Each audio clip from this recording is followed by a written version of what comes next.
You said you also wanted to talk about why women in the sex industry choose shit partners. Yes. You said you could go off. Oh, I could go off on that. Okay. You from New York? I am from New York. Yeah. Oh, okay. I am from, yeah. Wait, you should have shellacked on the... My East Coast comes out a lot. Put on the accent a little You bit. could hear it when I say like sauces, like stuff like that. Sauces. Or all, when I say all. What like, part stuff of like New that. York? What? I'm from Connecticut actually, but I lived in New York temporarily, yeah. Go off on that. Okay. I'll be right back. So women who are in the sex industry, everything's a mirror. So everything in our reality, oh my God, and I hate saying this because of Twin Flame University or whatever it is that just came out. But everything in our experience truly is a mirror. So a lot of the times we attract partners who are just like us while we're in the sex industry. And so when you're in the sex industry, a lot of the time, not all the time, but a lot of the time, you are leading from your misaligned, underdeveloped masculine energy. So you attract a partner who's leading from his misaligned, underdeveloped masculine energy. And it's a mirror, so it creates all of this friction, all of this trigger. If you have two cubs who are like not fully matured, what's gonna happen if you put them together? They're gonna fight.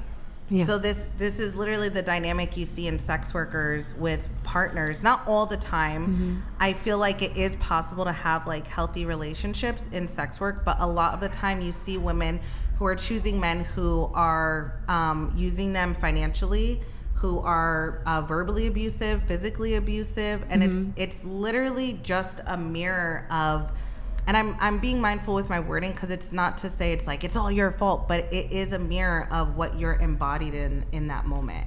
You know what I mean? So in order for you to attract, I mean, this is just laws of physics. You know what I mean? You attract what you are. You know? Would you say that? I mean, I agree with that sentiment. Would you say that for a man to be able to rationalize with himself to be with a sex worker, he would have to be in his masculine more than you. Like he would have Yes. So typically in those relationships, since sex work is a lot more masculine. It's very masculine and it's rooted in the do and survival based energy. So you're meeting a partner 90% of the time that's also in his do and survival based energy. Yeah. So I would agree with that. So it's typically you got to find a man who is. So as a feminine, you don't find a man you magnetize. So you allow the masculine to meet you. It's you attract the men who have to be more masculine than you are.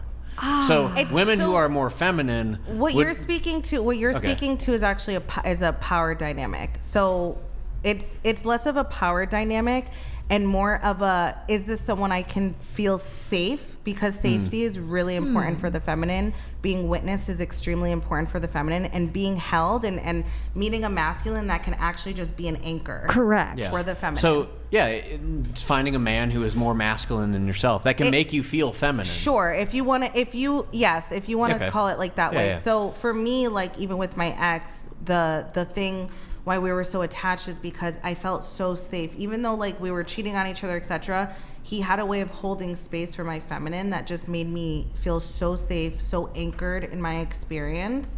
And then my partner, it's like he now is accessing that part of himself. Like he's now, and that's because of his own shit, his own trauma that he had to navigate through, his own, wound with the feminine, like all of that, So I think that it's possible. I met my partner in the strip club. I already started doing work on myself when I met my partner in the strip club. You know what I mean? And that's why I do what I do with helping women who are like transitioning out, who are into help them understand that they don't have to be a product of their environment, that they can use it as a stepping stone to attract whatever the fuck they want, because we literally can have anything. The possibilities are endless. I had a question for you, you, and you. And this was because now like we've had this conversation, I'm like now starting to like something just, dawned upon me. I don't feel close to a man unless I have sex with him. Like, and like if I see like a guy that wants to date me. I'm the same way. Yeah. Like if I haven't had sex with a man, I just gotta have him. Like, you know, and if I don't have him, then he don't like me. And I think that that goes back to your Rejecting. story. Yeah. That goes back to that original story. That's what I think. That's a whole I think- coaching session. I'm like, I want to gift you a coaching session. I think if a guy does like for instance, if like let's say a man like was a virgin and he's like, if I didn't get to sleep with him, I would think that he didn't like me and I wouldn't feel loved, and I would just be like, oh my gosh, I gotta have him, and like this is like tearing me apart, and I was like, Well, we have different love languages. Yeah, I know. But So that's I also don't- because you're making it mean something about you. So I told Olivia this story earlier. There was a time last year when my partner was, so the masculine just operates different than the feminine. So when they're stressed and there's like a lot going on in their experience, they're not gonna look at us and be like, oh, I want to tap that. It's like their mental is somewhere else because the masculine is extremely in his consciousness, extremely mental. So would I be in my masculine So wanting you- to have sex with No, the guy? you're making his rejection mean that you're unworthy and undeserving Oh, okay. of love, because you're interpreting. So- You're interpreting But I sex still, with love. yeah. like to give my point of view Yeah. on it. So I think we see this. So if we turn to certain evidence showing that relationships are generally hurt by having sex before marriage. I think, and this is just a hypothesis. Obviously, we can't dig into someone's brain to see how it works and the reasons why more marriages fail because of, or there's a correlation between sex before marriage and marriages failing. Well, I okay. think my hypothesis would be that it is, if the goal of marriage is to have sex, procreate, and develop this emotional It's connection. a unionship, and I think Yeah, that it's so okay. Yeah, so it's to create this connection. So if we're creating this connection, I need to be able to clearly and without any clouded judgment evaluate you. Okay, so how can I need to evaluate you as an emotional partner? Yes. Okay, where do we line up morally, spiritually? I need to start evaluating all of these things that are extremely important that can be clouded by adding sex into the picture. Like if I'm having sex with my girlfriend, Yes. I am going to overlook a whole lot of stuff.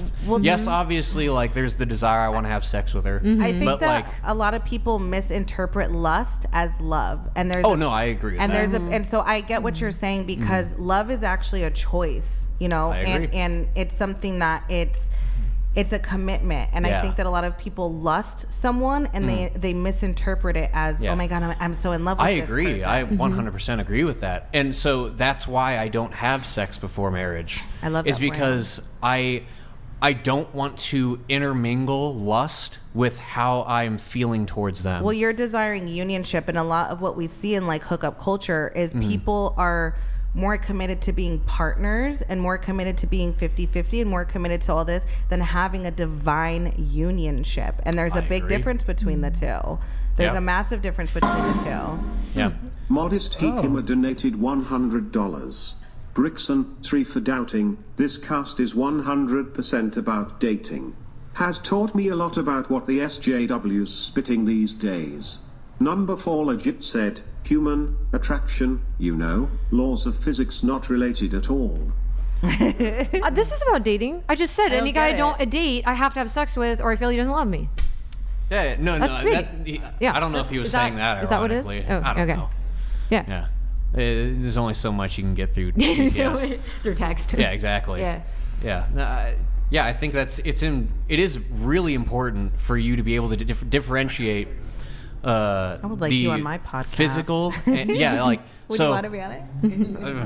I wouldn't be set it against it. Yeah. But I feel like Brian wants to move on. I'm feeling Yeah, the yeah. energy. So I think it's important. Like in my life, I want to be able to separate what are my feelings of like physical desire. I need to be able to separate that from my feelings of love. And so if I'm cultivating those feelings of love, so the emotional connection, what do you think about the Bible? Do you agree with me like on morals? Like I'm checking off all these boxes without clouding my vision with she provides me with sex. Yeah. So that's where I come from, that area. And that's actually a really aligned masculine way to lead your life, I because agree, yeah. the underdeveloped masculine is she just provides me exactly. with sex. Yes. It's beautiful. Yeah. It is. I have Nickelodeon here.